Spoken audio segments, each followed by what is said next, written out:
Good evening friends, can you hear me fine? सबको मेरी आवाज़ आ रही है ठीक से? Good evening sir. Good evening. हाँ sir. Yes.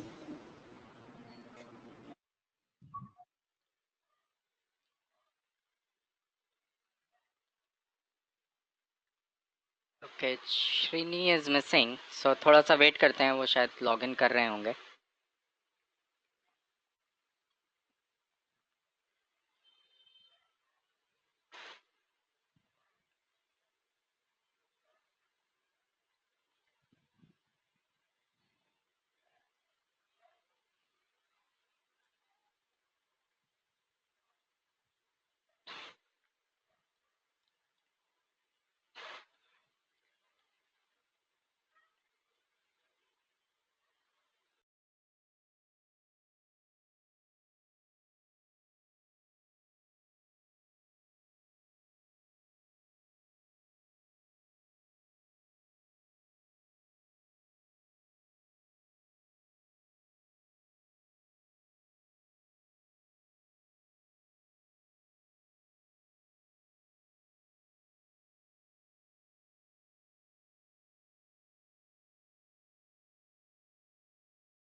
Okay friends, let's get started. Can all of you see my screen? Trading platform. Yes, sir. Yeah. Okay, good. अच्छा, आप में से कौन कौन मेंटरशिप क्लासेस भी अटेंड कर रहे हैं?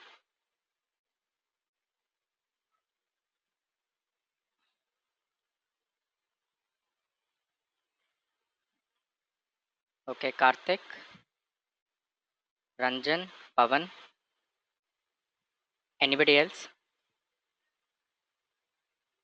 संजय?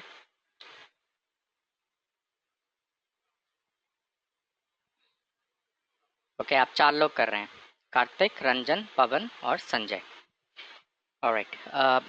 तो आप चारों को अब कुछ कुछ थोड़ा थोड़ा समझ में आने लगा है कि what's going on in that class?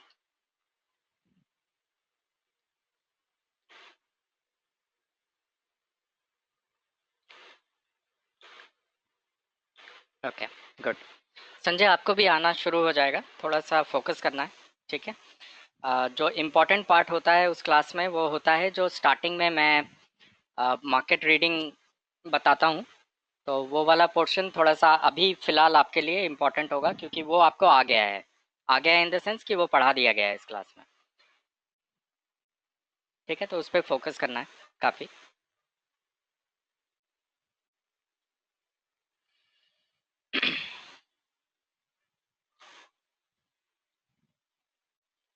Okay, fine.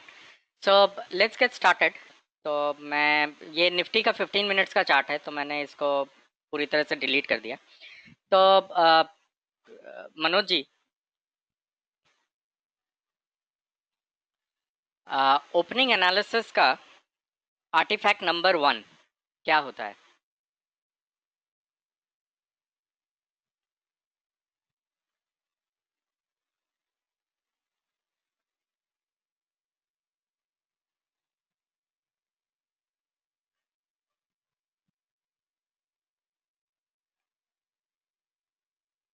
Okay, Shankar आप बता सकते हैं? फर्स्ट ऑफ ऑल इसका ओपनिंग जो है, हम्म, so today it was the trend opening because it opened above the yesterday's high. Very good. So artifact number 1 था, it is a And trending opening. that's why, yeah. Okay, market का fundamental closing या वो नहीं देखते हम? हाँ, closing के ऊपर दिया जो हाँ, जो यस्टरडे से क्लोजिंग जो है, मतलब चारों गाइडिंग लाइन के ऊपर ही इसने ओपनिंग दिया। हाँ। तो सबसे पहला चीज जो है, कल मार्केट फंडामेंटली स्ट्रांग था या वीक था? Yesterday it was fundamentally strong क्योंकि ओके, ग्रीन कैंडल ज्यादा। ग्रीन कैंडल ज्यादा था, रेड कम था, टुडे, तो फंडामेंटली स्ट्रांग या था। या और आज जो या ओपनिंग हुआ वो ओपनिंग हुआ आज, ट्रेंडिंग ओपनिंग। हाँ, it was trending opening. Very good. Okay, Pawan, trending opening होने के बाद ओपनिंग एनालिसिस के पर्सपेक्टिव से जो आर्टिफैक्ट नंबर 3 होता है, मार्केट ने बाई बताया या सेल बताया? सर सेल बताया क्योंकि फर्स्ट 15 मिनट का कैंडल जो है हम्म, नीचे की तरफ ब्रेकआउट दिया सर। हाँ, वेरी गुड। तो मार्केट ने सेल बताया क्योंकि फर्स्ट 15 मिनट्स का जो लो था वो इमीडिएटली ब्रेक डाउन हो गया। डाउन। Yes right. सर। तो जब इसने सेल बताया तो अब बस हमें एक कंफर्मेशन की ज़रूरत है, और वो कंफर्मेशन हम कैसे करते हैं? क्लोजिंग एनालिसिस से। तो कार्तिक, यस सर। अ, मैं 2 लाइन ड्रॉ कर दे रहा हूँ कल का जो रेंज है। या okay, so it's a green range. या सॉरी,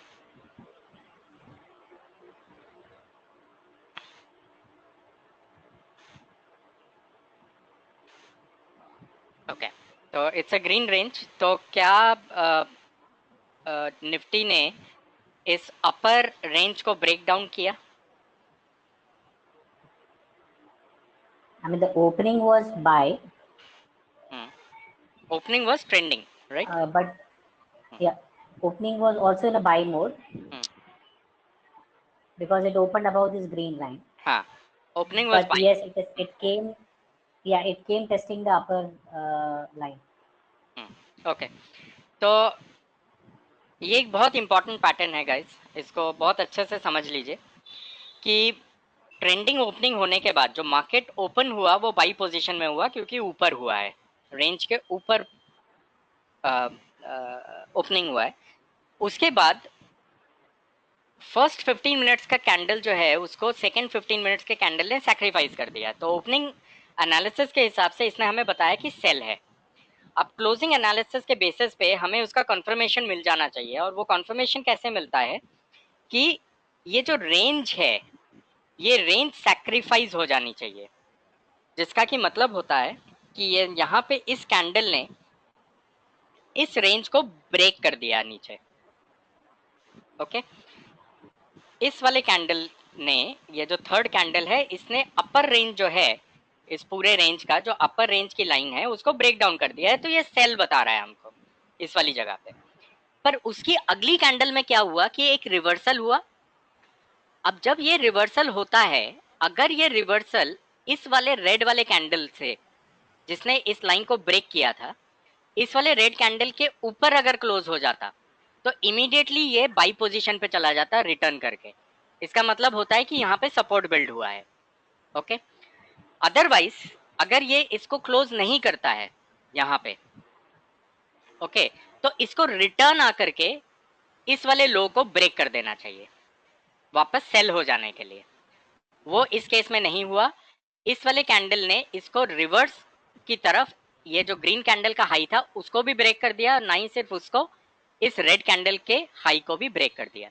तो इस कैंडल की क्लोजिंग के बाद इट वाज कंफर्म्ड कि market doesn't want to fall. Okay, market wants to be on the buying this thing. ठीक है, तो ये एक बहुत ही इंपॉर्टेंट पैटर्न है। इससे आपको सपोर्ट और रेजिस्टेंसेस का आइडिया होता है।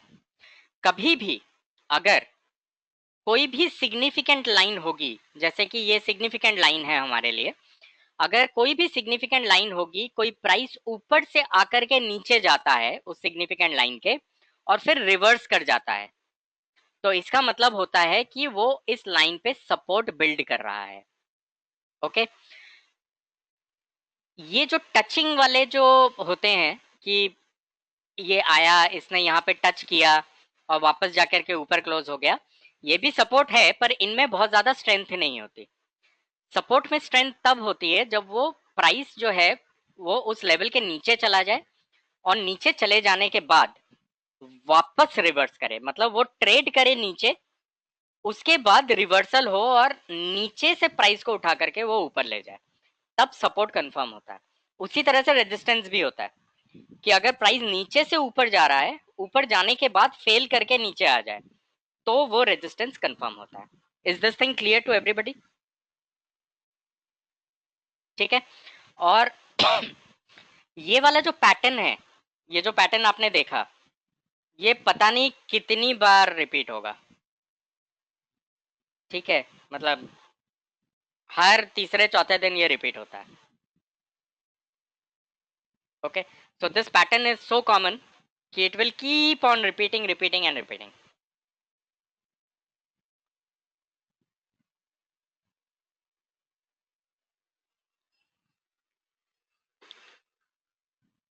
Okay, good. तो यहाँ पे हमको बाइंग का इसने इंडिकेशन दे दिया, यहाँ पे ये कॉन्फर्मेशन हो गया कि बाइंग होना चाहिए। तो आज जो है वो बाइंग साइड में प्रॉफिटेबिलिटी जो है वो हमको ज्यादा मिलने के चांसेस थे। अच्छा, तो कल हमने कुछ ट्रेंडिंग ओपनिंग और रेंज बाउंड ओपनिंग की बात करी थी, करेक्ट? तो उसके हिसाब से संजय,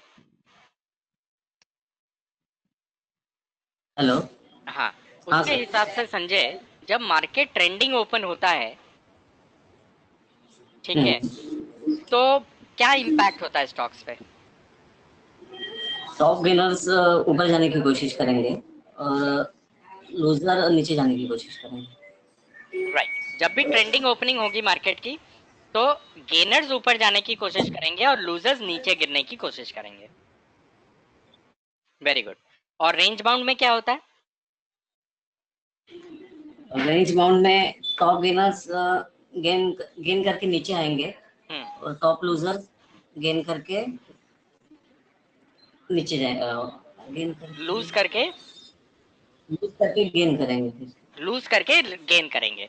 तो सबसे ज्यादा प्रोबेबिलिटी होती है कि जो टॉप गेनर्स होंगे वो गेन करके लूज कर जाएंगे और जो टॉप लूजर्स होंगे वो लूज करके गेन कर जाएंगे in range bound market. Okay, तो ये केवल ओपनिंग ओपनिंग के बेसिस पे ही हमें पता होता है।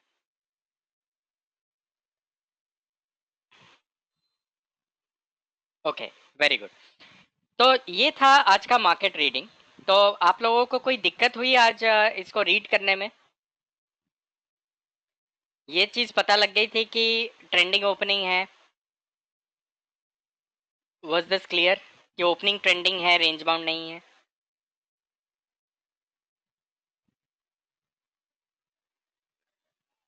गुड। और धीरे धीरे अब बाकी के आर्टिफैक्ट्स भी आपको, ये जो बाई सेल वाले होते हैं, बाई कॉन्फर्मेशन, सेल कॉन्फर्मेशन, ये भी धीरे धीरे आपको समझ में आने लगेंगे। ठीक है, जैसे आज एक सिनेरियो हमने पढ़ लिया यहाँ पे। ओके, तो इससे भी आपको पता लगेगा। कल भी एक सिनेरियो पढ़ा था, तो ऐसे धीरे धीरे करके अगले 10 एक दिन में आपको ये चीज क्लियर होती रहेगी। फिर मेंटरशिप में भी आप करते रहोगे तो more or less within a month everything would be, all scenarios would have been covered. Okay, very good. तो फ्रेंड्स, कल मैंने एक असाइनमेंट दिया था, वो करा आप लोगों ने?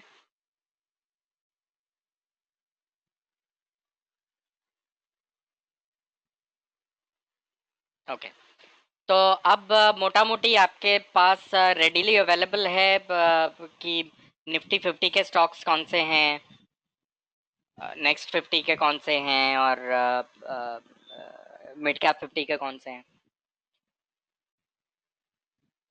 Okay, very good Kartik.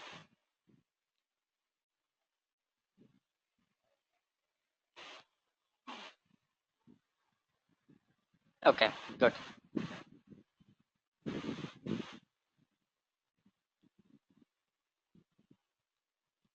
Okay, और उसी तरह से सेक्टोरल इंडाइसेस के अंदर कौन सा निफ्टी 50 का स्टॉक है, कौन सा नेक्स्ट 50 का है या मिड कैप 50 का है, वो भी अब आपने कर लिया है। So it is also readily available, right, all of you. Good, very good. Manoj ji.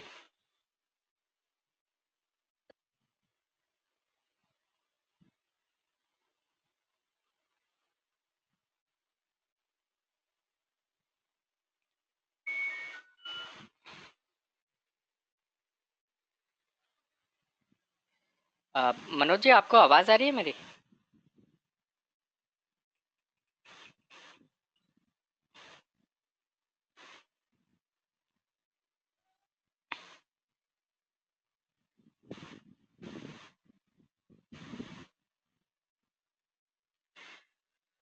Okay, alright, very good. तो फ्रेंड्स, अब हम थोड़ा सा अभी कैंडल स्टिक्स पढ़ लेते हैं, ठीक है? और once we are done with the candlesticks, फिर कल हम लोग स्टैक रैंकिंग करना सीखेंगे। ओके, तो फ्रेंड्स, कैंडल स्टिक्स को मैं यहीं पे पढ़ा दे रहा हूँ। ओके,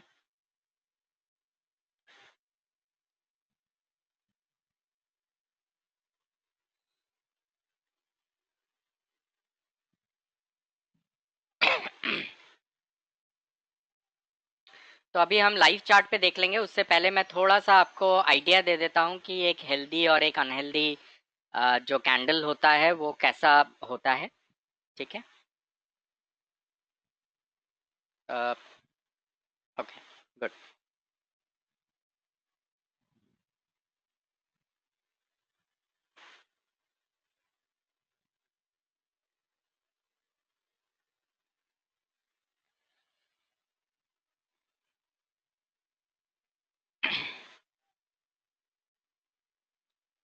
तो फ्रेंड्स,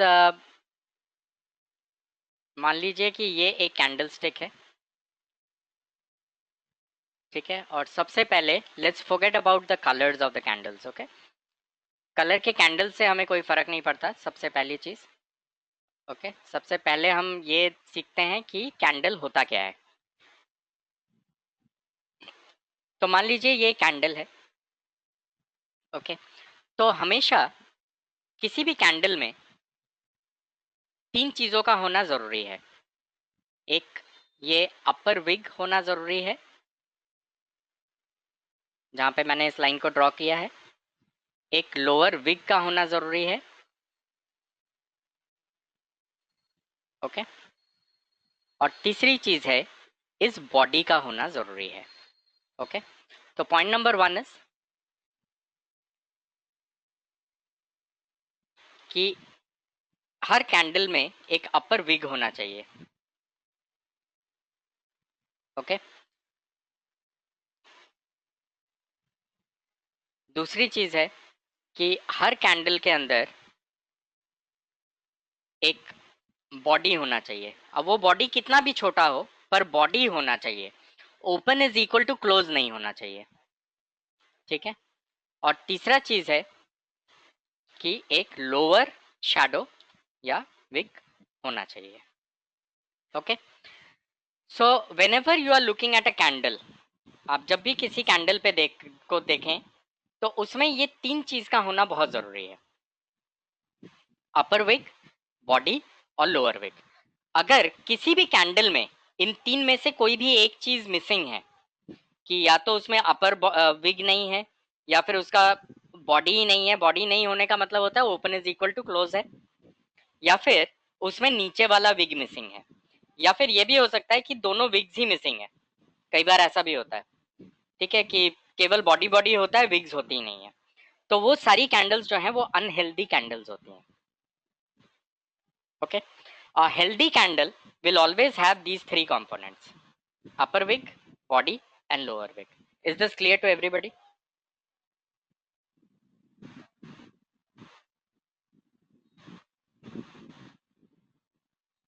Okay, और विदाउट कलर्स, अभी हम कलर्स नहीं डाल रहे हैं इसमें, ठीक है? आपको हमेशा ध्यान रखना है जब भी आप किसी भी कैंडल को देख रहे हैं, कुछ भी रंग हो उसका, कोई फर्क नहीं पड़ता, लाल हो हरा हो, ओके, हमेशा आपको इस चीज का ध्यान रखना है कि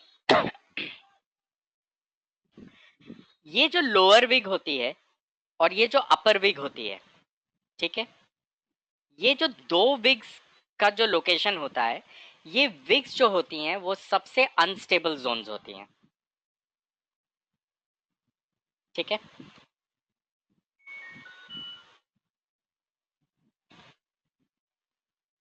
तो ये वाला जो जोन होता है ऊपर विग वाली विग का और नीचे वाली विग का, ये अनस्टेबल होता है। अनस्टेबल होने का मतलब होता है कि इन जगहों से, इन विग वाले एरियाज में से ट्रेडर्स को निकाल फेंकना, ओके, निकाल फेंकने का मतलब होता है कि इक्विटी मार्केट्स का फंडामेंटल फैक्ट है कि somebody will have to make a loss, only then that can become your profit, okay, क्योंकि इक्विटी मार्केट्स के फंडामेंटल के हिसाब से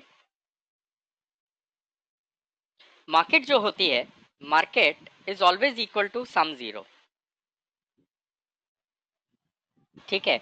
ये एक इतनी फनी जगह है कि एक बायर और एक सेलर का जरूरी होता है किसी भी ट्रांजैक्शन को करने के लिए।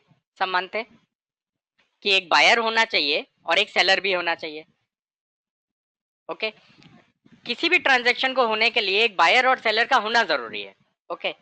और मार्केट फनी इसलिए है क्योंकि बायर को ये लगता है कि इसका प्राइस ऊपर जाएगा और सेलर को ये लगता है कि इसका प्राइस नीचे जाएगा, ओके।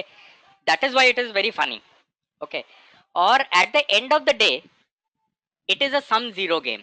सम जीरो का मतलब होता है कि जिसने बेचा और जिसने खरीदा, अगर तो प्राइस ऊपर चला गया तो जिसने बेचा था उसका नुकसान हो गया, और उसका जितना भी नुकसान हुआ प्राइस बढ़ने की वजह से वो एज अ प्रॉफिट जिसने बाई किया था उसको दे दिया गया। और शॉर्टिंग में यही चीज उल्टी होती है कि अगर प्राइस नीचे गिर जाता है तो जिसने बेचा था, मतलब जिसने शॉर्ट किया था, ओके, और ये मैं इंट्राडे पर्सपेक्टिव से बात कर रहा हूँ कि जिसने शॉर्ट किया था, ओके, और प्राइस अगर नीचे चला गया तो जिसने बाई किया था उसी वाले सौदे पे उसको नुकसान हो गया क्योंकि प्राइस नीचे चला गया, तो उसको जितना भी नुकसान हुआ वो एज प्रॉफिट शॉर्ट करने वाले पार्टिसिपेंट को दे दिया जाता है, ठीक है। तो इस वजह से मार्केट जो होती है वो हमेशा सम जीरो होती है, ओके। तो हमेशा ध्यान रखिएगा कि इस मार्केट में किसी को अपना नुकसान करना पड़ेगा तभी आपका प्रॉफिट हो सकता है। अगर आपका नुकसान होगा तो दूसरे का प्रॉफिट होगा, ओके। सो ये जो विग्स हैं इनको मैं इसलिए अनस्टेबल बोलता हूं कि यहाँ पे जो पार्टिसिपेंट्स बैठे होते हैं, मतलब यहाँ पे जो प्राइस चल रहा होता है, ठीक है, इसमें पार्टिसिपेंट्स का नुकसान करने का जो चांस होता है वो सबसे ज्यादा होता है, बॉडी में सबसे कम चांसेस होते हैं, ओके। बॉडी जो होता है वो मोस्ट स्टेबल जोन होता है कैंडल का। किसी भी कैंडल का सबसे ज्यादा स्टेबल जोन जो होता है वो ये बॉडी होता है।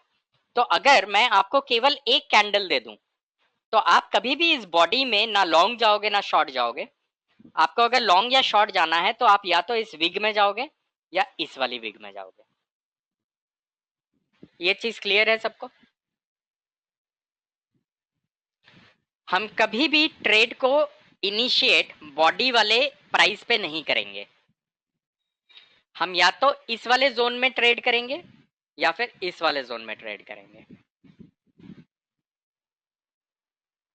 क्लियर?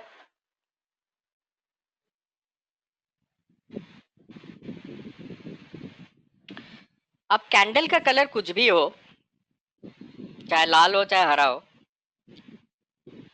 इस वाले जोन में बायर कंसंट्रेशन ज्यादा होता है, इस वाले जोन में सेलर कंसंट्रेशन ज्यादा होता है, ओके। कैंडल का कलर कुछ भी हो सकता है, ठीक है। इसको इस तरह से भी समझ सकते हो ये जो जगह है, ये वाली जो जगह है, यहाँ पे आखिरी सेलर है और यहाँ पे आखिरी बायर है। ओके, यहाँ पे आखिरी सेलर है और यहाँ पे आखिरी बायर है। इसको थोड़ा अच्छे से समझ लीजिए। इसका मतलब ये होता है कि जो सबसे आखिरी बार कोई ट्रांजैक्शन हुई थी इस कैंडल में, वो इन 2 पॉइंट्स पे हुई थी, इन एक्सट्रीम पॉइंट्स पे हुई थी। ओके, ना ही प्राइस इसके ऊपर जा पाया, जिसका मतलब है अगर इसके ऊपर जा पाता प्राइस तो बायर होता तभी जा पाता। प्राइस ऊपर कब जाता है? जब buyers are ready to buy it higher. Okay, fundamentally अगर मैं कोई सामान 10 रुपए में बेच रहा हूं और मेरे पास एक बायर आ जाता है, वो कहता है नहीं नहीं मुझे दे दो 11 रुपए ले लो, तो मेरे प्रोडक्ट का प्राइस बढ़ गया ना ऑलरेडी। सब मानते हो कि नहीं?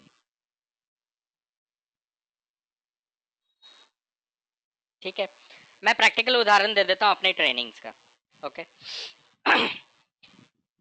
हम जब भी किसी भी बैच को शुरू करते हैं, ठीक है, हम किसी भी बैच को अनाउंस करते हैं तो उस बैच को हम एक बेसलाइन प्राइस पे अनाउंस करते हैं। ओके, मान लो 20,000 रुपीज पर पार्टिसिपेंट हमारा एक बेसलाइन प्राइस होता है। ओके, तो सबसे पहला काम हमारा क्या होता है कि हमें उस बैच को फुल करना है, राइट? फुल करने का मतलब ये होता है कि हमें 4 पार्टिसिपेंट मिलने चाहिए, तभी उस बैच को रन करने का कोई लॉजिक है। ओके, तो अब मान लीजिए कि हमने उस बैच को अनाउंस किया 20,000 रुपीज पर पार्टिसिपेंट पे। ठीक है, अब मेरे पास बायर्स आए। ओके, मैं सेलर हूं, मेरे पास बायर्स आ गए। उन्होंने बोला हाँ ठीक है मुझे एक सीट दे दीजिए, ये लीजिए 20,000 रुपीज। ओके, उन्होंने मुझे 20,000 रुपीज दिया, बदले में मैंने उनको एक सीट दे दिया इस ट्रेनिंग का। अगला कैंडिडेट आया, उसने भी बोला कि हाँ मुझे भी एक सीट दे दो, ये लो 20,000 रुपीज, गिव मी 1 सीट। उसने भी ले लिया। ओके, तीसरा पार्टिसिपेंट जब मेरे पास आया तो मैंने बोला कि देखो मेरा जो सीट का प्राइस है वो 25,000 है। अब आपको अगर लेना है तो आप लीजिए, नहीं तो आप छोड़ सकते हैं। ठीक है, तो वो पार्टिसिपेंट ने बोला कि अच्छा मेरे को नहीं चाहिए, it's very expensive, I don't want it. Okay, now I got another buyer, he was ready to pay me 25,000। हमने एक सीट उसको दे दिया। अगला बायर आया, वो भी 25 देने को तैयार था, उसको भी हमने एक सीट दे दिया। अगला पार्टिसिपेंट आया, मेरा मान लीजिए कैपेसिटी सिर्फ 5 लोगों को देने का है, उसको मैंने बोला देखो ये तो आखिरी सीट है, आपको अगर चाहिए तो 50,000 देना पड़ेगा। ओके, तो उसने वैल्यूएशन किया, उसने ये समझा कि अगर मैं इसको कर लेता हूं तो मुझे इससे 50,000 से ज्यादा का पोटेंशियल मिल सकता है, तो वो रेडी हो गया। उसने मेरे को 50,000 रुपीज पे कर दिया और उसने आखिरी वाला सीट ले लिया। ओके, अब इस पूरे दौरान, इस पूरे प्रोसेस में क्या हुआ, प्राइस 20,000 से शुरू हुआ और प्राइस 50,000 रुपीज तक गया। और वो क्यों गया 50,000 तक? क्योंकि the buyers were ready to buy it higher. Okay, अगर जो तीसरा बायर था जिसको हमने 25,000 में सीट ऑफर किया था और उसने रिजेक्ट कर दिया था, उसने मना कर दिया था मैं नहीं लूंगा, उसके बाद जो मेरे पास बायर आता वो मुझे 25 देता ही नहीं मेरे सीट के। वो कहता नहीं जी आपके सीट की वैल्यू ही 15,000 रुपए है या 5,000 रुपए है, मैं उससे ज्यादा नहीं दूंगा आपको। ओके, तो इसका मतलब क्या होता कि buyers are not ready to buy it higher. Okay, so if the buyers are not ready to buy it higher, the price will not go up. Getting my point? Okay, so यही चीज stock markets में भी होती है। ठीक है, लोग मुझसे कई बार ऐसा पूछते हैं कि आप जब अपने बैचेस को लॉन्च करते हो तो वो बैचेस बड़े ऐसे लगते हैं कि अच्छा हाँ 20,000 rupees is kind of affordable fee, but by the time वो बैच शुरू होने वाला होता है तो वो बहुत ही एग्जॉर्बिटेंट प्राइसिंग हो जाती है और काफी मुश्किल होता है उसको वो करने के लिए। तो वो इसी वजह से होता है क्योंकि मैं खुद एक स्टॉक मार्केट में काम करने वाला आदमी हूँ। Right? So if I know, I will always know that what is the potential of the buyers. Are the buyers ready to buy it higher, at a higher price? So if they are ready to buy it at a higher price, my price for every batch will start going up. Am I right or am I wrong? ऐसा होगा। उसी तरीके से अगर मुझे पता है कि मेरे पास बायर्स नहीं आ रहे हैं, मान लीजिए, ठीक है, अगर मेरे पास बायर्स नहीं आ रहे हैं तो हो सकता है कि वही 50,000 का जो सीट है वो मैं 5,000 में देना शुरू कर दूंगा, या मैं बिजनेस को ही बंद कर दूंगा, दोनों में से कुछ कर दूंगा। राइट? कि मेरे को इसमें से जो मेरे को चाहिए रिटर्न ऑन इन्वेस्टमेंट वो मेरे पास नहीं आ रहा है, तो let me not waste time in this, यही समय मैं किसी और चीज में लगाता हूँ, शायद उसमें ज्यादा मेरे को बेनिफिट हो जाएगा। Correct?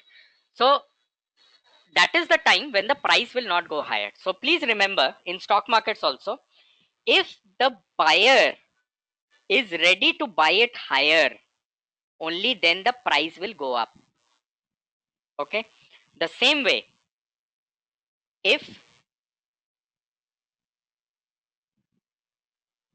a seller is ready to sell for a lesser value, the price will start falling. ठीक है? ये रिटर्न्स का कॉन्सेप्ट है, डिमांड एंड सप्लाई। ओके? हमेशा याद रखिएगा कि अगर डिमांड बढ़ेगा, ओके, और सप्लाई कांस्टेंट भी रहेगा तो भी प्राइस बढ़ेगा।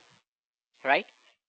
If there are more and more people wanting to buy the seats of the ITA program, okay, automatically the price will start going up, because we won't be able to accommodate people, so we will accommodate only the guys who are ready to pay higher. Correct? The same way, अगर कोई भी commodity है, okay, और उसमें मान लीजिए कि demand ही नहीं है, कोई आ ही नहीं रहा है उसको खरीदने के लिए, से ITA बैच का कोई किसी को सीट चाहिए ही नहीं, nobody want to do it, okay, then what will happen? There are no buyers. Okay? Even if the supply is constant but the demand is falling, still the price will fall. Okay? ये economics का fundamental है। Okay?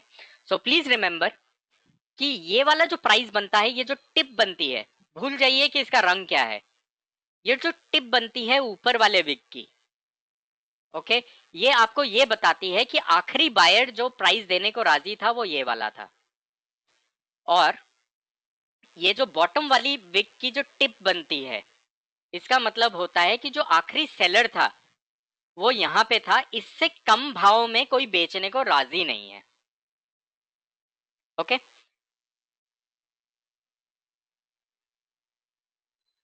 इससे कम भाव में, it is the lowest price which is possible, इससे कम भाव में कोई बेचने को राजी नहीं है, और इससे ज्यादा भाव पे, इस प्राइस से ज्यादा भाव पे कोई इसको खरीदने को राजी नहीं है।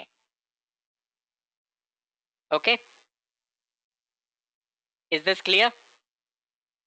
क्योंकि अगला जो चीज मैं बताने जा रहा हूं वो बहुत ही इंपॉर्टेंट है, और उसका जो बेसिस है वो ये है, तो अगर कोई कंफ्यूजन है तो पूछ लीजिए। ओके? तो ये दो भाव सेट हो गए हैं, ये सबसे कम भाव है उसी चीज का, और ये सबसे ज्यादा भाव है उसी चीज का। आखिरी भाव जो कोई भी बायर देने को राजी था वो ये था, आखिरी भाव जो कोई भी सेलर बेचने को तैयार था वो ये था। ओके? सो प्लीज रिमेंबर, अगर इन केस कोई ऐसी सिचुएशन हो जाती है जहां पे कि buyer are now ready to pay higher then this value, then the price will start moving up. यही अभी फंडामेंटल बताया था मैंने आपको, यस और नो? फंडामेंटल क्या था कि अगर इस भाव को बढ़ना है तो इस भाव से ज्यादा पे बायर आने चाहिए, somebody should be ready to buy at a higher price. Okay? और भाव कैसे बढ़ेगा, मतलब why will the buyer want to buy it at a higher price, क्यों क्यों बाई करना चाहेगा सप्लाई डिमांड के हिसाब से? दो ही रीजन हो सकते हैं, कि या तो उस कमोडिटी की सप्लाई गिर गई है, ठीक है, मान लो आलू है ये, इफ इट इज पोटैटोस, आलू है, तो या तो आलू मार्केट में आने कम हो गए, या फिर मतलब जो सप्लाई कम हो गई, या फिर जो शंकर जी कह रहे हैं कि डिमांड बढ़ गई, नवरात्रि आ गया है, सबको आलू चाहिए, आलू का खपत बढ़ गया है नवरात्रि में, मानते हो? Most of the people will eat potatoes during that time, all of a sudden the demand during those 7-10 days is increasing, उसकी वजह से भी a buyer might be ready to pay a higher price. Okay, is this clear? तो या तो demand बढ़ेगी या फिर सप्लाई घटेगी, ठीक है, और इन दोनों को फाइंड करने के क्या तरीके होते हैं स्टॉक मार्केट में, वो मैं आपको सिखा दूंगा। ये चीज आती है डिलीवरी वॉल्यूम से। ओके, कल मैंने डिलीवरी वॉल्यूम पढ़ाया था थोड़ा सा, डिलीवरेबल क्वांटिटी, ओके, और मैंने बताया था कि मैं इसको और डिटेल में बताऊंगा आपको कि सप्लाई डिमांड कैसे पता लगती है। ओके, तो अभी आप ये समझ लीजिए कि भाव जो बढ़ता है वो दो कारणों से बढ़ सकता है, या तो सप्लाई घट जाए या फिर डिमांड बढ़ जाए, ठीक है। उसी तरह से अगर भाव को गिरना है, if it has to fall, अभी तो हमने रंग भी नहीं भरा है इसमें, हम सिर्फ एक स्टैंडर्ड बिना रंग के कैंडल के साथ बात कर रहे हैं। ओके अगर भाव को गिरना है तो वो दो कारणों की वजह से गिर सकता है। वो दो कारण क्या हो सकते हैं,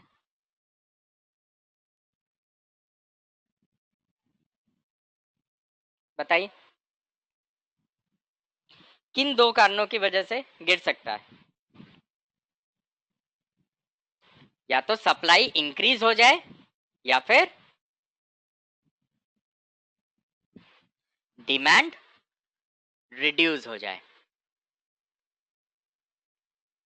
ओके, तो भाव कैसे बढ़ता है? अगर डिमांड इंक्रीजेस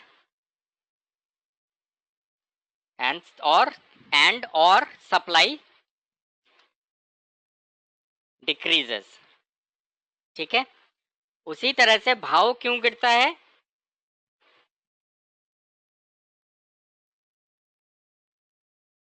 अगर डिमांड उल्टा होगा इसका, अगर डिमांड डिक्रीज कर जाएगा या फिर सप्लाई इंक्रीज कर जाएगा, या दोनों हो जाएगा।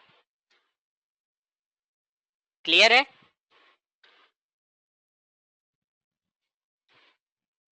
ओके, तो इस वजह से हमें नजर बना के रखनी होती है इन सब चीजों पे, और ये बहुत आसान होता है, अभी आप देखोगे, ठीक है। पर ये फंडामेंटल है, ये आपको पता होना चाहिए, क्योंकि आप जब स्टॉक मार्केट्स में काम करोगे ना, आगे चल के 5 साल 6 साल 10 साल जब आपको हो जाएगा, तो लोग आपके पास आएंगे राय लेने के लिए, पूछने के लिए, अपने डाउट्स को क्लियर करने के लिए। तो फंडामेंटल्स हमेशा आपको पता होने चाहिए मार्केट के, ठीक है, क्योंकि अदरवाइज ऐसे लगेगा कि पता नहीं क्यों काम कर रहे हैं, if you don't know the basics of the market, ठीक है।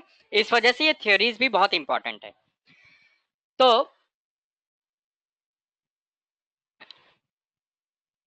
हमें हमेशा इन चीजों पे नजर बना के रखना है, और हमें ट्रेड्स को यहाँ पे लेना है, इन विग्स पे लेना है, ठीक है, क्योंकि भाव इसके ऊपर ही बढ़ता है और भाव इसके नीचे ही गिरता है।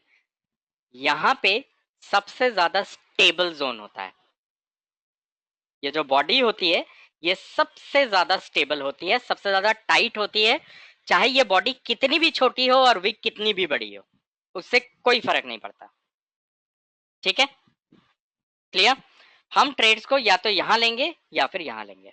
दूसरी चीज, इंट्राडे ट्रेडिंग में मैं जानता हूं कि आप लोगों को थोड़ा काफी बैकग्राउंड है इस मार्केट का, और मार्केट में एक चीज चलती है, जिसको बोलते हैं कि कैंडलस्टिक पैटर्न्स, राइट?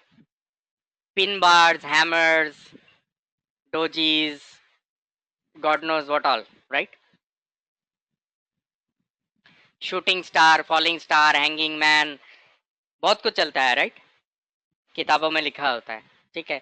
मेरा एक प्रॉब्लम है कि मतलब everything is right, the problem is कि ज्यादातर चीजें जो किताबों में होती है वो प्रैक्टिकली मार्केट में होती नहीं है, ठीक है। तो हम सिर्फ उन्हीं चीजों के बारे में बात करेंगे या उन्हीं चीजों को सोचेंगे जो इम्पोर्टेंट है, इम्पोर्टेंट मतलब जो मुनाफा देती हैं, जो थियोरिटिकली करेक्ट है और किताब में बंद है, जिसको मेरे फ्री समय में मुझे सिर्फ पढ़ करके थोड़ा नॉलेज गेन करना है, वो मैं कभी भी कर सकता हूँ, सैटरडे संडे को या फिर जिस दिन मार्केट ऑपरेट नहीं होती। पर प्रैक्टिकली क्या होता है वो हम डिस्कस करना है, ठीक है। तो प्लीज इनमें से किसी भी पैटर्न को कभी भी ढूंढने की कोशिश मत कीजिएगा इंट्राडे चार्ट्स पे। Is this thing clear? कभी पिन बार नहीं ढूंढना है, कभी हैंगिंग मैन नहीं ढूंढना है, कभी डोजी नहीं ढूंढोगे, कभी क्या बोलते हैं वो जो 3 कैंडल पैटर्न्स होते हैं, shooting stars and evening stars and morning stars and all that, ठीक है। इन चीजों से परहेज करना है आपको। अगर इंट्राडे ट्रेडिंग में सक्सेसफुल होना है तो इन चीजों से दूर रहना है। Okay, these are very good research works but not practically suitable for the market. Okay, clear? इसको भूल जाइएगा बुरे सपने की तरह। Very good. नाउ तो हम किसी भी पैटर्न को ढूंढने की कोशिश कभी भी कैंडल स्टिक्स में नहीं करेंगे। हमारा पूरा कंसंट्रेशन, हमारा पूरा ध्यान रहेगा इन जगहों पे। जिस कैंडल में ये 3 चीजें नहीं होगी उससे भी हम बचने की कोशिश करेंगे, ठीक है। ये 3 इंपॉर्टेंट चीजों का होना बहुत जरूरी है किसी भी हेल्दी कैंडल में। ओके फ्रेंड्स, अब अगली चीज कैंडल स्टिक्स के बारे में वो है, इसमें थोड़ा रंग भर देते हैं। मान लो ये लाल है, अब कौन बताएगा ये किस टाइप की कैंडल है?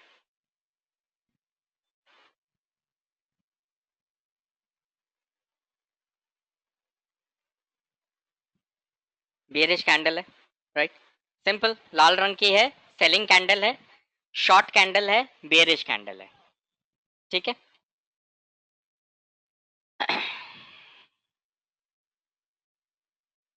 ये किस टाइप की कैंडल है? बुलिश कैंडल है, राइट?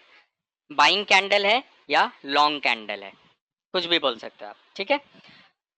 तो अपने को इन कैंडल से तब मतलब होगा जब ये कैंडल्स किसी इंपॉर्टेंट पोजीशंस पे होगी, ओके। कैंडल का रंग से कोई खास महत्व नहीं है, to be very honest, okay. And I am talking only practical, no no theory, no book, okay. किताब में कुछ और भी लिखा हुआ हो सकता है, आई am talking only practical. Candle के अंदर रंग का सिग्निफिकेंस तब होता है जब वो कैंडल एक चार्ट पे एक इंपॉर्टेंट जगह पे होना चाहिए। अब मुझे ये बताइए कि इस कैंडल का रंग क्या है?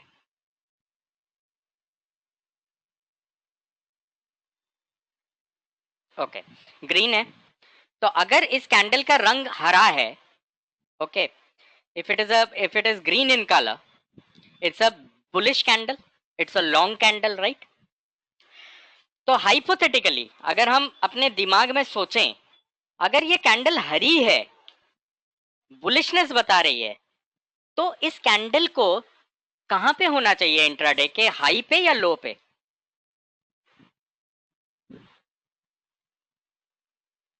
हाई पे होना चाहिए, ओके। एक हरे कैंडल का हरा होने का सिग्निफिकेंस तब है अगर वो टॉप पे है, इंट्राडे चार्ट के का हाई बना रहा है। अगर वो इंट्राडे चार्ट का हाई नहीं बना रहा है तो वो कैंडल जो है उतना सिग्निफिकेंट नहीं है, उस कैंडल में उतनी बुलिशनेस नहीं है। Is this thing clear?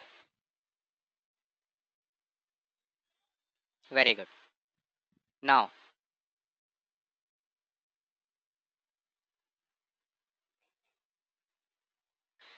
क्या रंग है? रेड। रेड है मतलब बियरिश कैंडल है, शॉर्ट कैंडल है। कहां पे होनी चाहिए इंट्राडे चार्ट पे?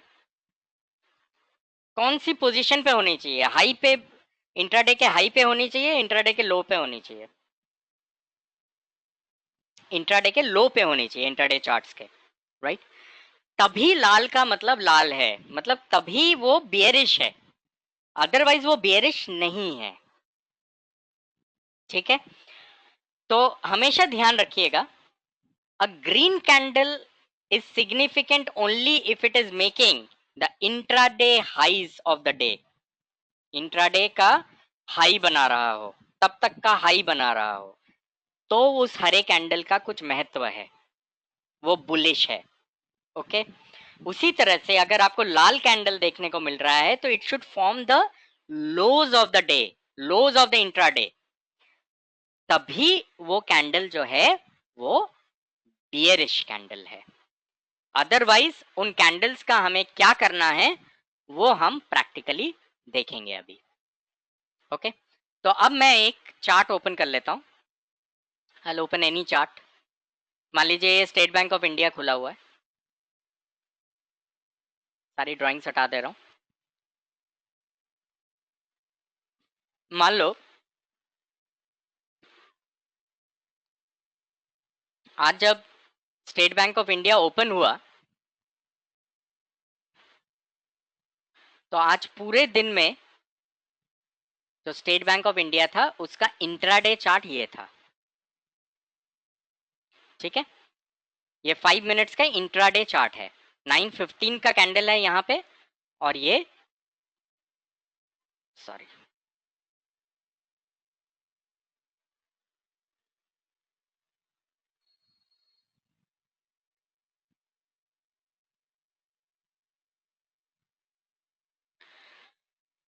ओके, और ये 3:25 का कैंडल है। तो this is the overall intraday chart of state bank of India. Okay, अब मुझे ये बताइए, जब ये पहली कैंडल बनी तो इस कैंडल का रंग क्या है? Green, right? तो ये तो पहली कैंडल है, तो इसी कैंडल में इंट्राडे का हाई भी बना है, इसी कैंडल में इंट्राडे का लो भी बना है, मानते हैं सब, क्योंकि first candle of the day है। इस पूरे सेक्शन को भूल जाइए अभी, मान लीजिए एग्जिस्ट ही नहीं करता है। ये जो पहले का है ना, इस डिब्बे से पहले का जो है उसको मान लीजिए वो एग्जिस्ट ही नहीं करता। ठीक है, ओके। अब इस वाली कैंडल को देखिए। ठीक है, यहां से आगे देखना ही नहीं है, केवल यहां से लेके यहां तक देखना है। ठीक है, अब मुझे ये बताओ कि इसको थोड़ा सा मैं वो कर देता हूँ, क्योंकि वो हाई लो छुप रहा है इसलिए मैं कर रहा हूँ। ठीक है, अब मुझे ये बताओ, ठीक है, इस लाइन से आगे नहीं देखना है। ठीक है, इन दो कैंडल को देखो। जब ये दो कैंडल बनी थी, ये दूसरे कैंडल का रंग क्या था? रेड। तो कैंडल बेरिश थी, बेरिश होनी चाहिए। अब मुझे ये बताओ, ये इंट्राडे के हाई पे है या इंट्राडे के लो पे है? इंट्राडे का हाई बना रहा है, राइट? इसका मतलब होता है कि एक मिसप्लेस्ड कैंडल है। ओके, इसको, इस कैंडल को नीचे होना चाहिए, ये कैंडल ऊपर क्या कर रहा है? ओके, अब इसका मतलब ये होता है कि ये कैंडल यहाँ पे मिसप्लेस होकर के ऊपर बन गई है, प्राइस जो है अब नीचे गिर जाना चाहिए। ओके, इंट्राडे लोज बनने चाहिए। अब जो है गिरने का समय आ गया है, इसका मतलब ये होता है, क्योंकि ये मिसप्लेस्ड है राइट अभी फिलहाल। अब क्या इसने इंट्राडे लो बनाया उसके बाद?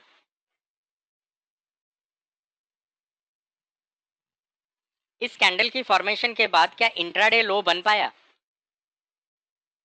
नहीं बन पाया। पर क्या ऐसा हो पाया कि ये वाला हाई टूट करके एक हरी कैंडल बन गई,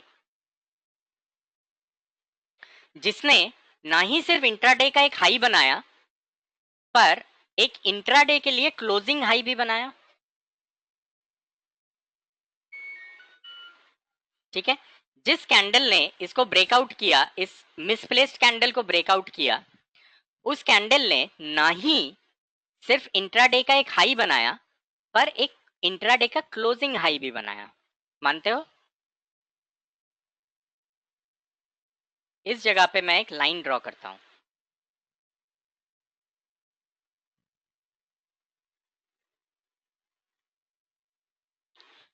क्या आपको दिख रहा है कि once this happened, the price was unable to come back, return to this level, और वो ऊपर ही चलता रहा?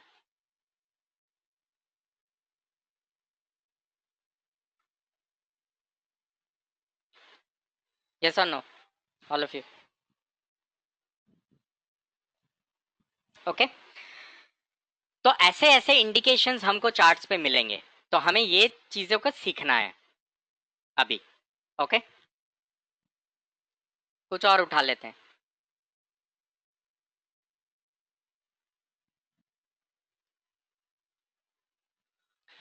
मान लो ये इंडिया बुल हाउसिंग फाइनेंस का चार्ट है। ओके, इंट्राडे का चार्ट है। तो ये फर्स्ट कैंडल है, ये जो इतनी बड़ी सी कैंडल है ये पहली कैंडल है। ओके, 9:15 की 5 मिनट्स की कैंडल है राइट। अब मुझे ये बताओ, ये जो अगली कैंडल बनी है ये कौन से रंग की है? रेड कलर की है, बियरिश कैंडल है। क्या ये इंट्राडे का लो बना रही है?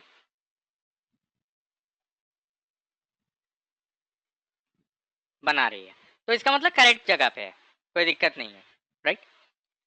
अब देखिए ये जो अगली कैंडल आई है ये हरे रंग की है right, it's a green candle, correct. क्या ये इंट्राडे का हाई बना रही है? ठीक है, तो कोई खास इंपॉर्टेंस नहीं है मेरे लिए इस कैंडल का। ओके, अभी हम सिर्फ रंगों की जांच कर रहे हैं। ओके, अब इसी तरह से आप देख सकते हैं ये भी हरा है, इंट्राडे का हाई नहीं बना रहा है, ये भी लाल है पर इंट्राडे का लो नहीं बना रहा है, कुछ खास इंपॉर्टेंस नहीं है। ऐसे ऐसे करते करते यहाँ पे आप देख रहे हैं एक कैंडल बना है, कौन से रंग का है? रेड कलर का है। क्या ये इंट्राडे का लो बना रहा है?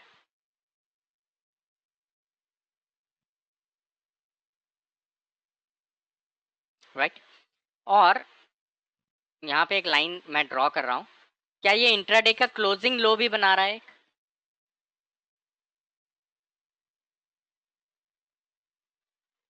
यस, मैं ऑलमोस्ट, ये लो इज 9670, दिस क्लोज इज 9650। ठीक है, तो ये एक क्लोजिंग लो भी बना रहा है राइट। अब आप एक चीज नोटिस कीजिएगा, क्या प्राइस ने इस जगह पे ही सपोर्ट बनाया?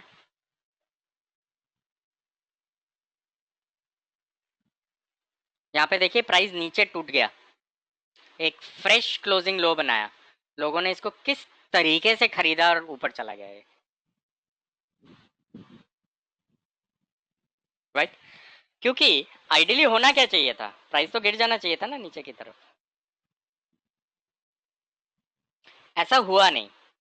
जब ये सिग्निफिकेंट कैंडल बनी दिन में, उसके बाद प्राइस यहाँ से रिवर्स करने लगा। देखिए उसके बाद ट्रेडर्स घात लगा के बैठ गए कि अगर प्राइस इस लेवल के नीचे गिरता है तो मैं उसको बाई करूंगा। देखिए किस तरह से बाइंग हुई है, मानते हैं या नहीं मानते हैं? ऑलमोस्ट 1.5% 2% का मूवमेंट है ये।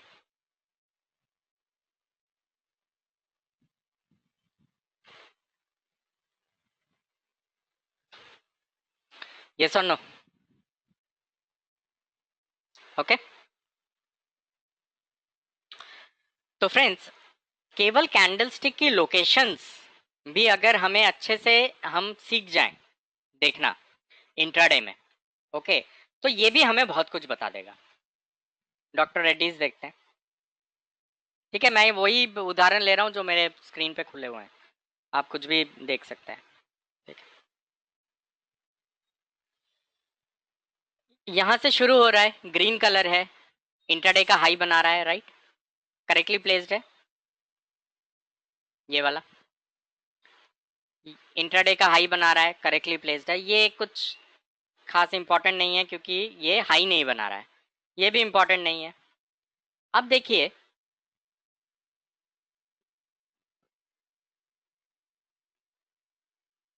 कुछ इसी तरह की सिचुएशन हुई है, यस और नो, पर उल्टी उल्टी दिशा में हुई है।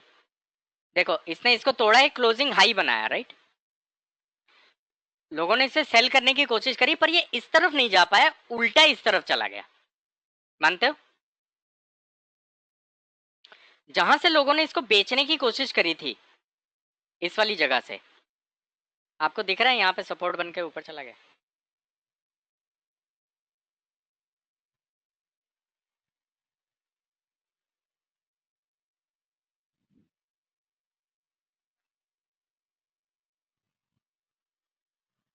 यस और नो?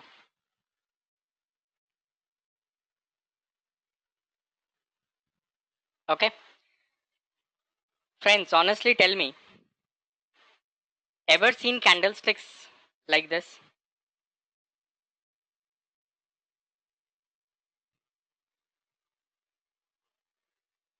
ओके, तो इसी वजह से मैं कहता हूँ, मतलब I never say that things are wrong somewhere, okay, I only say are the things practical और नॉट, ठीक है।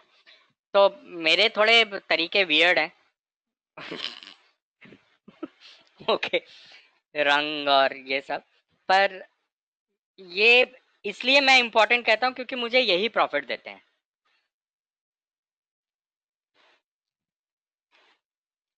ओके। तो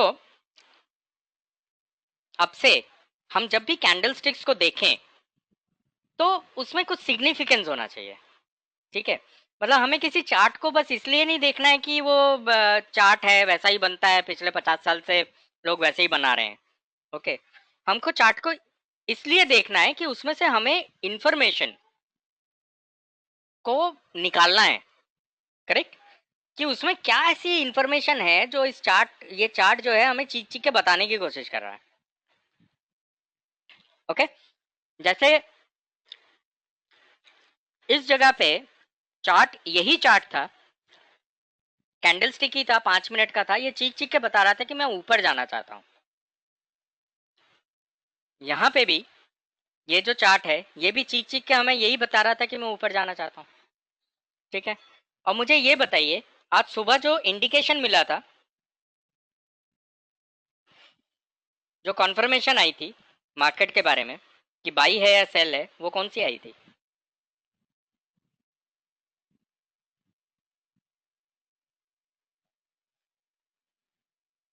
आज मार्केट बाई कंफर्म की थी या सेल कंफर्म की थी?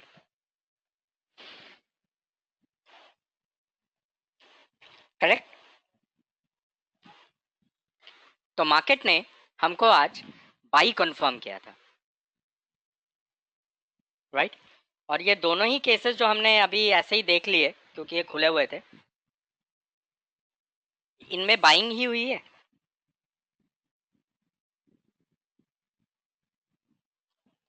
राइट।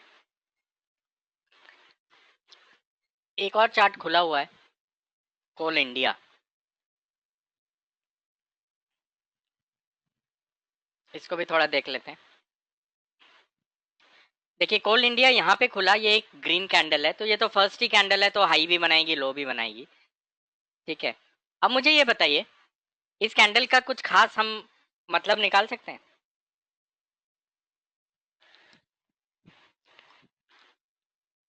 सेकंड वाले का नहीं, राइट? नहीं निकल रहा है क्योंकि पता ही नहीं चल रहा हाई पे या लो पे क्या है। अब मुझे ये बताइए, ये वाला जो कैंडल है जहां पे मेरा माउस है, इस वाले कैंडल का कुछ सिग्निफिकेंस है?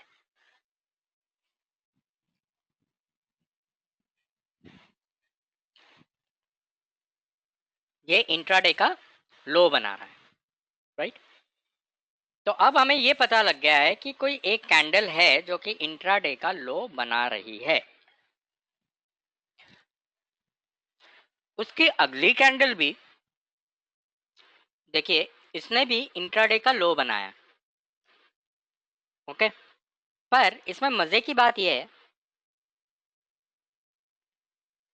कि ये देखिए, इसने इंट्राडे का लो तो बनाया पर इंट्राडे का क्लोजिंग लो नहीं बनाया। सब मानते हैं या नहीं मानते?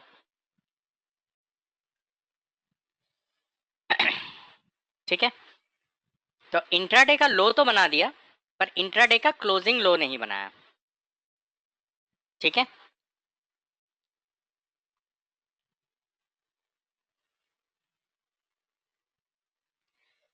अब ये वाला जो लो है ये 283.65 है और ये वाला भी जो लो है वो भी 283.65 है, मानते हो?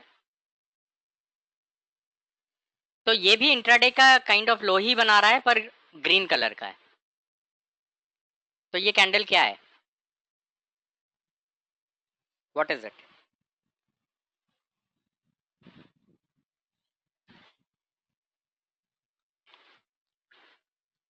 Misplaced candle, correct. ये एक मिसप्लेस्ड कैंडल है, इसको ऊपर होना चाहिए था, ये नीचे बन गया है। अब आप मुझे ये बताइए, जैसे मैंने अभी आपको, पता नहीं कौन सा था, स्टेट बैंक ऑफ इंडिया था या डॉक्टर रेड्डी था, कौन सा था?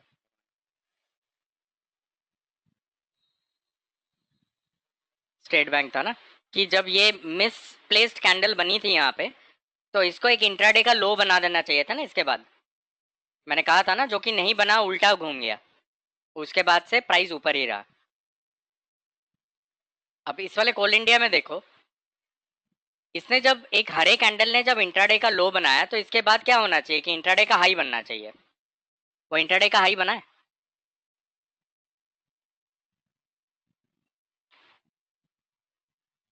इस कैंडल के बाद एक इंट्राडे का हाई बना है, राइट?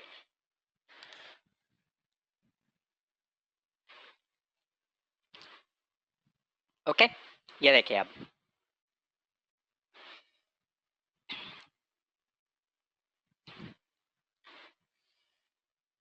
इस वाली जगह पे अगर आप देखो, एक मिसप्लेस कैंडल बनी। इस मिसप्लेस कैंडल के बनने के बाद अगर आप लोगों को यहाँ पे वो कर दीजिए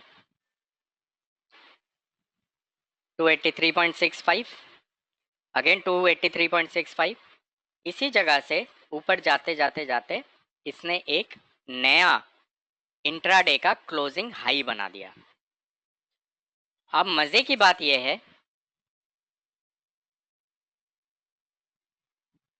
कि क्या आप देख सकते हैं कि ये इंट्राडे का हाई बनने के बाद इसने एक क्लोजिंग हाई भी बनाया, राइट? और ये ठीक इसी जगह से सेल ऑफ होकर के एक रेजिस्टेंस फॉर्म करके उसी जगह पे वापस आ गया। यस और नो?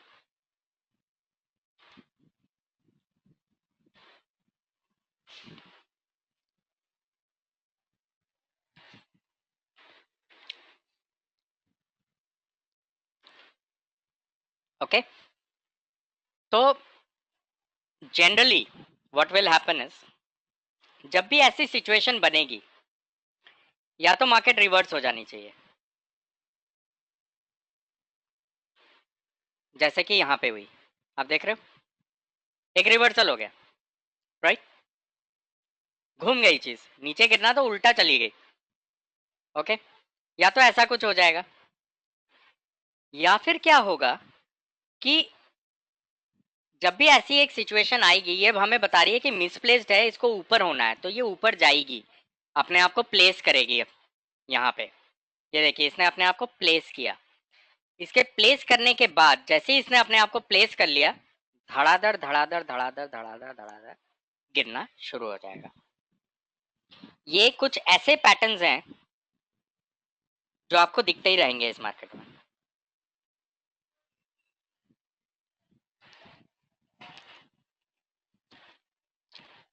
ओके, हमेशा याद रखिएगा, अभी ये इंपॉर्टेंट नहीं है कि आप इसको कैच कर पाए या इसको कैच कर पाए या नहीं। अभी जो इंपॉर्टेंट है वो ये है कि जब भी मिसप्लेस्ड कैंडल होगी, ओके, तो चार्ट अपने आप को करेक्ट करेगा। अब वो करेक्शन इस तरफ भी हो सकती है, वो करेक्शन इस तरफ भी हो सकती है, क्योंकि ये मिसप्लेसमेंट हो गई। तो या तो अब ये इंट्राडे लो बनाए और अपने आप को करेक्ट करे, या फिर ये अपना इंट्राडे हाई बनाए और अपने आप को करेक्ट करे। ये फंडामेंटल आपके समझ में आया कि नहीं आया?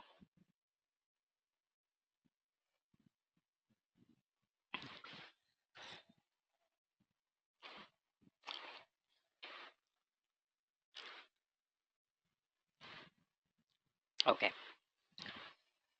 संजय, आप ये समझ गए कि ये मिसप्लेस्ड कैंडल है? हाँ। ये समझ गए हो? नहीं, वो भी नहीं समझा, मिसप्लेस कैसे है वो भी नहीं समझा। इसका रंग क्या है? ग्रीन है। और ये इंट्राडे का हाई बना रहा है या लो बना रहा है? लो। हरे कैंडल को हाई बनाना चाहिए या लो बनाना चाहिए? हाई बनाना चाहिए। तो अगर लो बना रहा है तो क्या कर रहा है?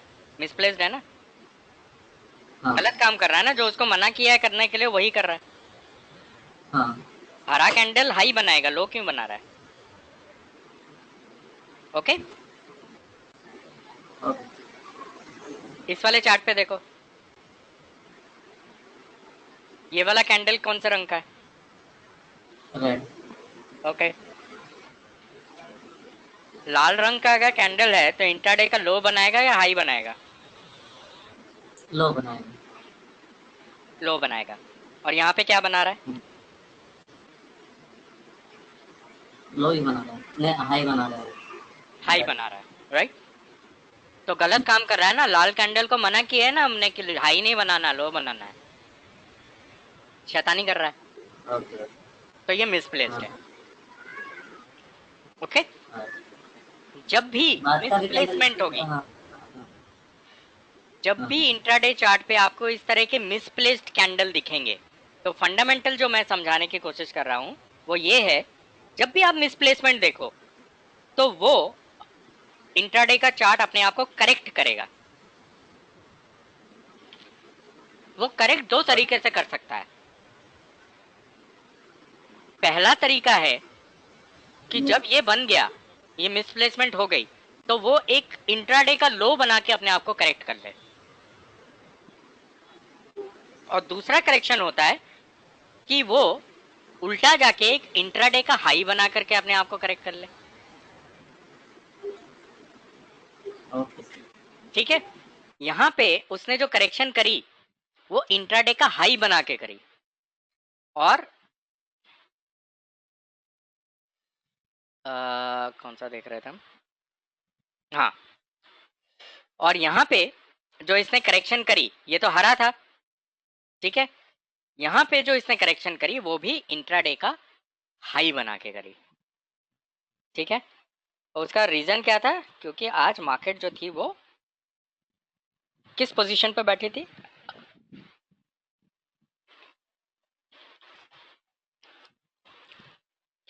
कौन से पोजीशन पे बैठी थी? बाई पोजीशन पे बैठी थी, इस वजह से। ठीक है, चीजें आपस में थोड़ा थोड़ा कोरिलेट हो रही है।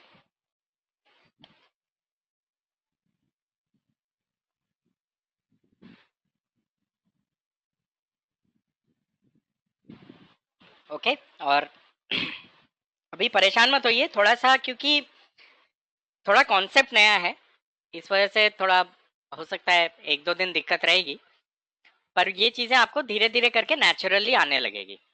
जब भी आप इस तरह की हरकतें देखोगे ना इंट्राडे चार्ट्स पे, तो अलार्म बजना चाहिए कि यार ऐसा क्यों हो रहा है, हरा कैंडल लो क्यों बना रहा है, लाल कैंडल हाई क्यों बना रहा है। ठीक है, ऐसे अलार्म बजने चाहिए दिमाग में। ओके।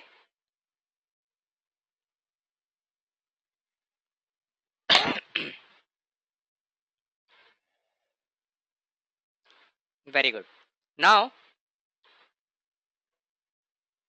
हम लोग एक 5 मिनट का ब्रीदर ले लेते हैं। ठीक है, 9, 16 पे रिज्यूम करेंगे, उसके बाद हम सपोर्ट रेजिस्टेंस पढ़ेंगे। ठीक है, तो इन another 5 minutes we will resume back.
Okay friends, I am back. आप लोग येस नो लिख दीजिए तो मुझे पता लग जाएगा आप लोग वापस आ गए हैं या नहीं।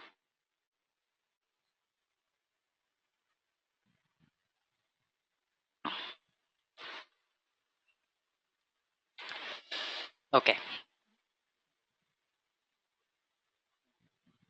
गुड। तो अब हम थोड़ा सा सपोर्ट रेजिस्टेंस पढ़ते हैं, ठीक है, कैंडल स्टिक से। तो सपोर्ट रेजिस्टेंस के साथ एक बहुत ही इंपॉर्टेंट कॉन्सेप्ट होता है जिसको कि हम कहते हैं वॉलेटिलिटी, ठीक है। अब फ्रेंड्स, आपको वॉलेटिलिटी का जो बेसिक डेफिनेशन होता है वो सबसे पहले पता होना चाहिए। वॉलेटिलिटी का मतलब होता है एक तरफा movement, unidirectional movement. Okay, तो या तो plus plus plus plus plus मतलब green green green green green होना चाहिए, या फिर red red red red red red red होना चाहिए, ठीक है। आप अगर इस वाली जगह को देखें तो क्या आपको सब्सिक्वेंटली पहला ग्रीन, दूसरा ग्रीन, तीसरा ग्रीन, चौथा ग्रीन, पांचवा ग्रीन दिख रहा है? राइट। इसका मतलब होता है कि volatility is increasing. Okay, volatility is increasing on the upside. The same way आपको यहाँ पे रेड रेड रेड दिख रहा है, कॉन्सिक्यूटिव रेड्स दिख रहे हैं। इसका मतलब होता है the volatility is reducing, increasing on the down side. Okay, जब भी आपको दो या दो से ज्यादा कॉन्सिक्वेंट सेम कलर कैंडल दिखेंगे तो इसका मतलब होता है वॉलेटिलिटी का इंक्रीज होना, मतलब एक तरफा movement, unidirectional movement. Okay, यहाँ पे दो कलर सेम है, रेड है, तो वॉलेटिलिटी इंक्रीज हो रही है। पर यहाँ पे वॉलेटिलिटी इंक्रीज हो रही है कौन सी तरफ? डाउन साइड पे। So the sell side volatility is increasing. The same way यहाँ पे देखिए दो कॉन्जिक्यूटिव ग्रीन कैंडल्स हैं, तो इसका मतलब है कि volatility is increasing on the plus side. Okay,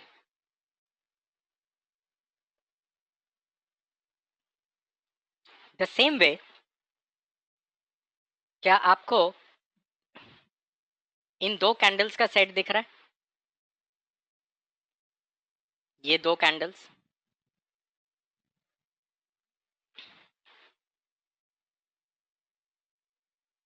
okay, ये दो कैंडल्स अगर आप देखो तो ये दो कैंडल्स जो हैं ये अलग अलग रंग के हैं, मानते हैं?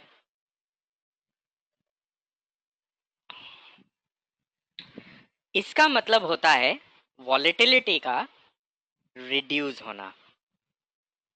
जब दो कैंडल कॉरेस्पॉन्डिंग जो कैंडल्स हैं आपके इकट्ठे जो कैंडल्स हैं वो अगर अलग अलग रंग के हों तो इसका मतलब होता है वॉलेटिलिटी का रिड्यूस होना, ठीक है, वॉलेटिलिटी का घटना, ठीक है।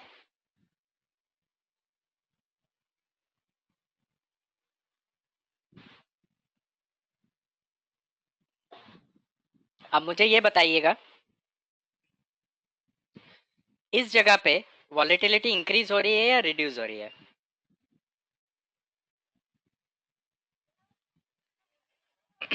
ओके, इस वाली जगह पे वॉलेटिलिटी इंक्रीज हो रही है या रिड्यूस हो रही है?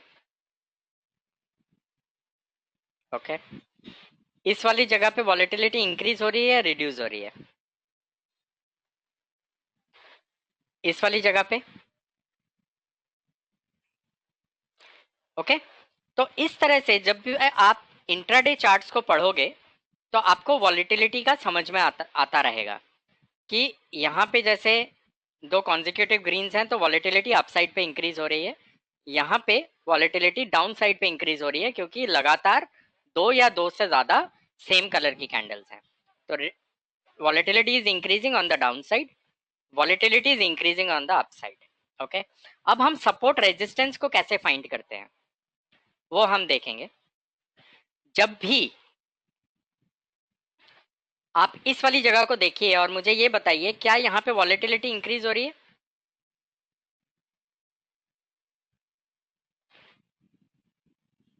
डायरेक्शन किस तरफ है?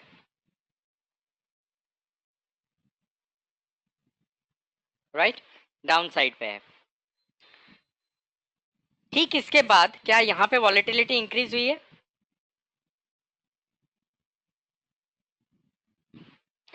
डायरेक्शन उल्टी तरफ को है,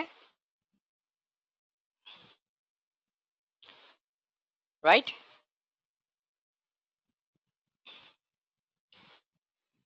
तो क्या आपने देखा कि वॉलेटिलिटी इंक्रीज हो रही थी नीचे की तरफ और एकदम से घूम के ऊपर चली गई? वॉलेटिलिटी रिड्यूस नहीं हुई, वॉलेटिलिटी इंक्रीज हो गई, राइट। एकदम से इंक्रीज हो गई, जैसे कि बहुत फोर्स से कुछ गिर रहा था नीचे और उसने एक यहाँ पे टप्पा खाया और ऊपर को उछल गई। मानते हैं सब? ऐसी जगहों को सिग्निफिकेंट लेवल्स बोला जाता है, ठीक है। तो अगर कुछ गिर रहा था और एकदम से मुंह घुमा करके चढ़ने लग जाए तो उस जगह को सपोर्ट कहा जाता है।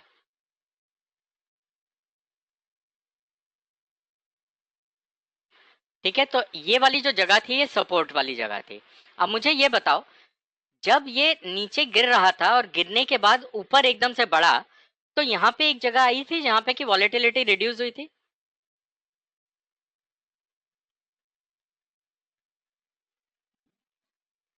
ठीक है, तो इस इंक्रीज से पहले एक बार वॉलेटिलिटी रिड्यूस हुई थी। अब मैं एक छोटा सा काम करूंगा,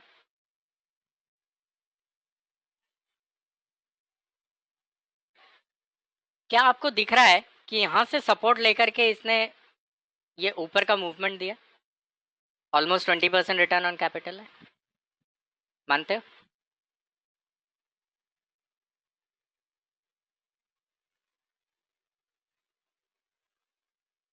राइट,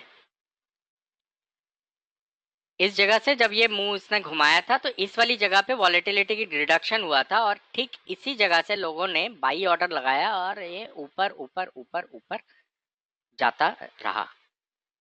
करेक्ट?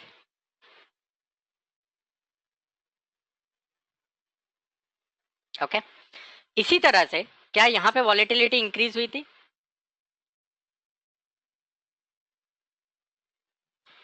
एकदम से क्या वॉलेटिलिटी उल्टी तरफ को इंक्रीज हो गई थी? फिर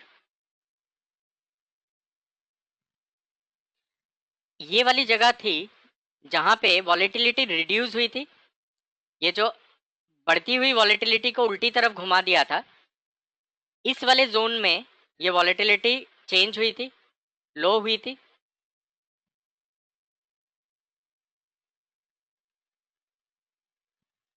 क्या आप देख सकते हो ऑलमोस्ट इसी जगह से इसने रेजिस्टेंस लिया और फिर ये नीचे आता रहा।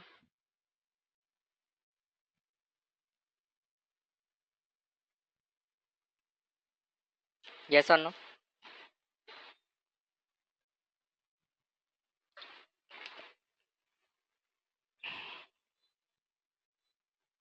Okay, good.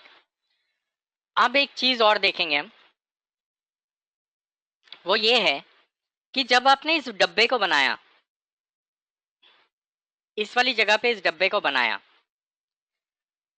ये वाला जो जोन था इसका वॉल्यूम कहाँ पे था? यहाँ पे था।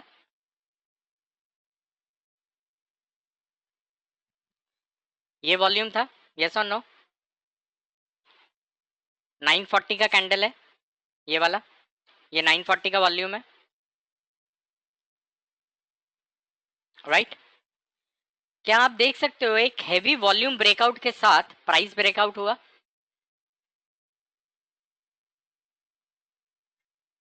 यस और नो? ये सपोर्ट जोन कंफर्म हो गया। देखिए लोगों ने यहां से बाई किया, क्विक ट्रेड लिया, राइट। 1 लाख रुपया लगाया, 20-25 हजार रुपए का मुनाफा बनाया, एग्जिट कर गया, खत्म हो गया।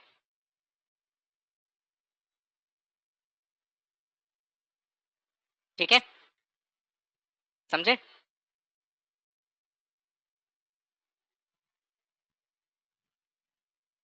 ओके, तो केवल सपोर्ट रेजिस्टेंस से भी कुछ ऐसा होता है।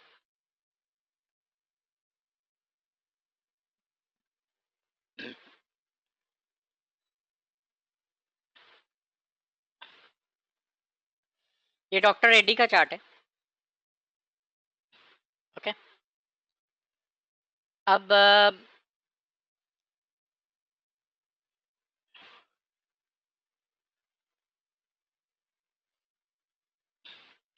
कुछ ये वाली जगह है जहाँ पे कि हमें दिख रहा है कि वॉलेटिलिटी अपसाइड है, रेगुलर 2 कैंडल्स ग्रीन है और एकदम से रेड आ गए, मोर देन 2 या 2 या मोर देन 2 आ गए। यस और नो? हाँ या ना? इस वाली जगह पे वॉलेटिलिटी रिड्यूस हुई थी।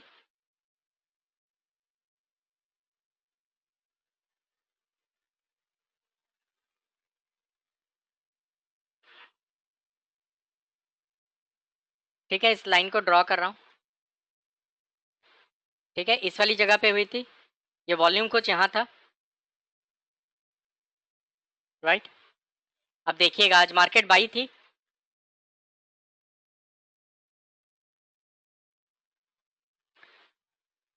ओके। ये वाला जो वॉल्यूम है वो ये वाला वॉल्यूम है। आप देख सकते हो एक बड़े वॉल्यूम के साथ ये ऊपर की तरफ टूटा, हाँ या ना?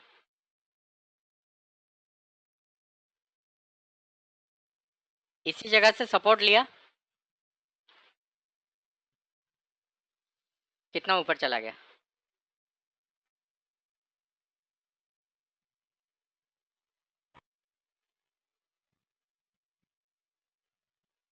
Sir, right? a small question. या गो Uh, ahead. like we had 3 red candles here, right? Hmm. Where you drew that line. Even if it's one candle, one red candle, I mean, that's still considered a volatility shift. Volatility reduction actually. Yeah, I mean, in sense, Say for example, there is only one candle. assuming there were no 3 candles, yeah, like I mean, 2 candles before, there's only one red candle. हाँ,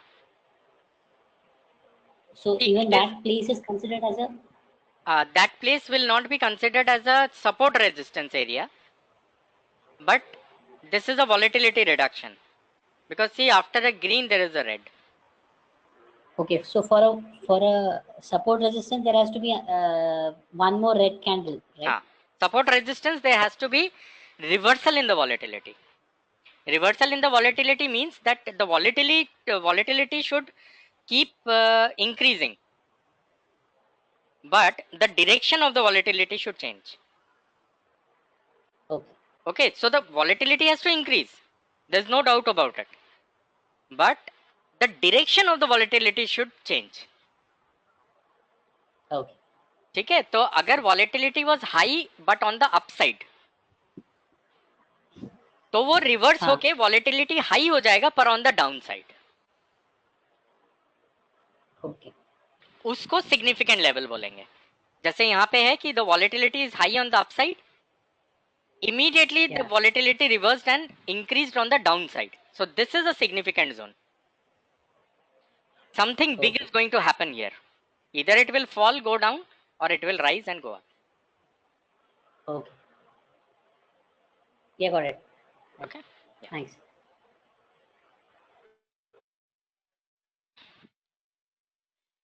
ठीक है, okay.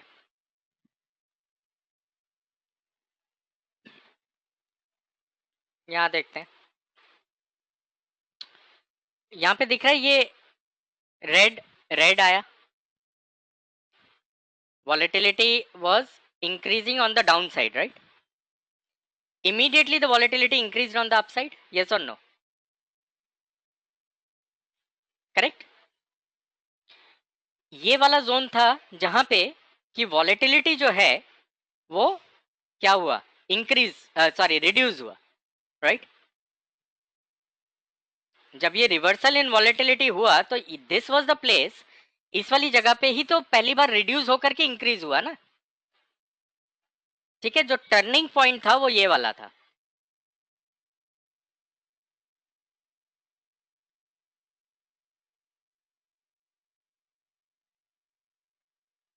देखिए volume यहाँ पे था,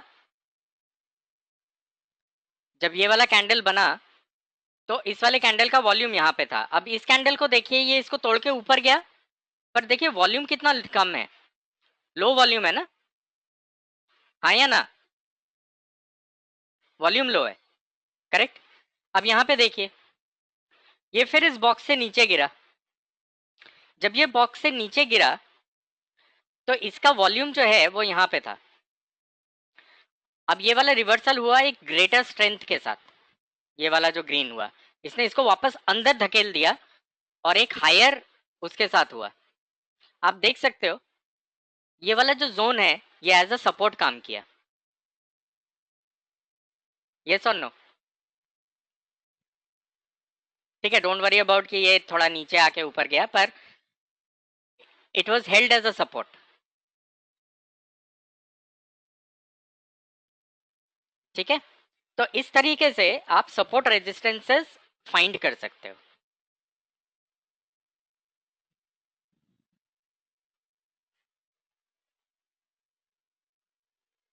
अब ये state bank of India है। अब देखिए दो रेड कैंडल आए, उसके बाद दो ग्रीन हुए, ये देखिए दो रेड के बाद दो ग्रीन आए, तो वॉलेटिलिटी नीचे की तरफ हाई थी, अचानक से घूम के ऊपर की तरफ हाई हो गई, मानते हो सब।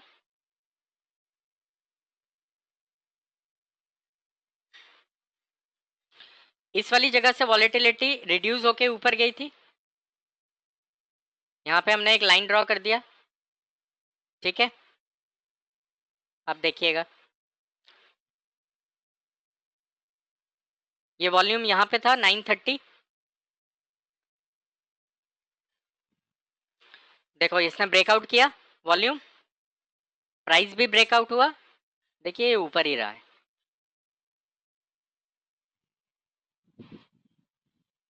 यस और नो। ठीक है, अब ये शायद अगर यहाँ पे सपोर्ट ले लेता तो लोग एंटर कर जाते और शायद ये प्राइस और ऊपर जा सकता था। ठीक है,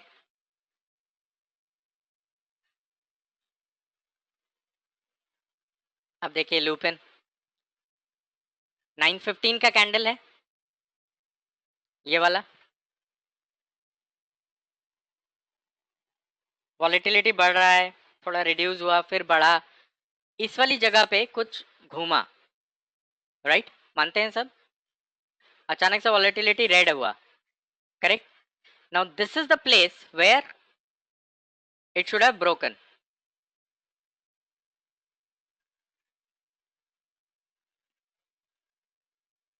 अब देखिए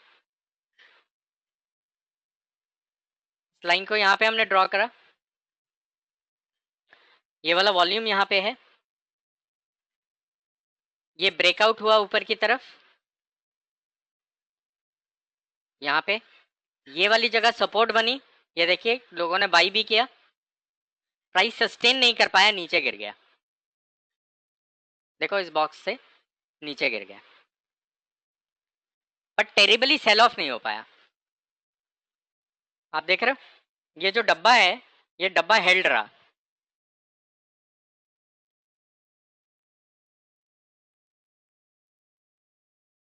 ठीक है, तो इस तरीके से आपको सपोर्ट और रेजिस्टेंसेस पता चल जाते हैं चार्ट्स में। ठीक है, फिर जब हम इनको कपल करेंगे अपनी एंट्री बनाने के सामान के साथ, तरीकों के साथ, मेथड्स के साथ, तो हम एक हाई प्रोबेबिलिटी विनिंग ट्रेड को आइडेंटिफाई कर पाएंगे। ठीक है,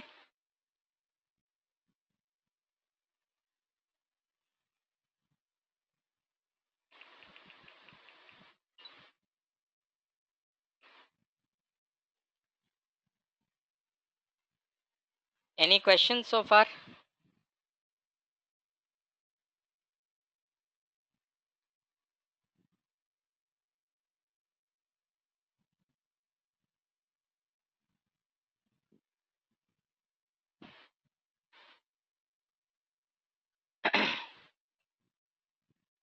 okay, very good.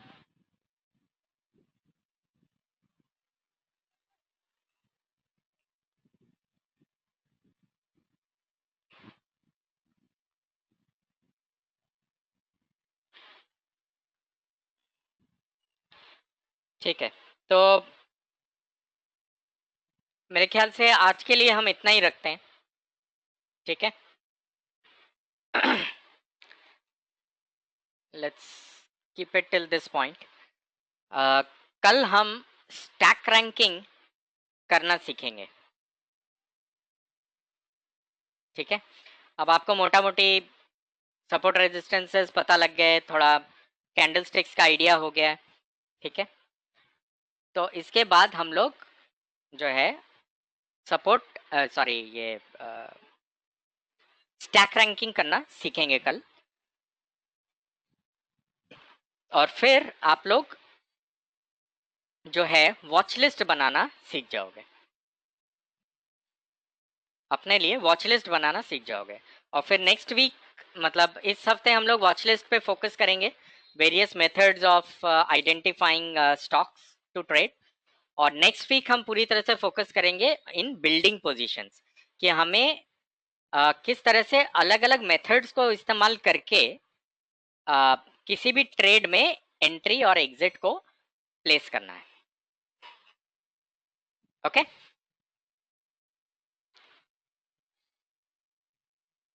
Good.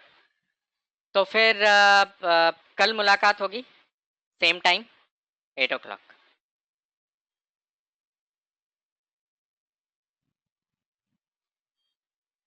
All right, guys. Thank you. Good night. Bye bye.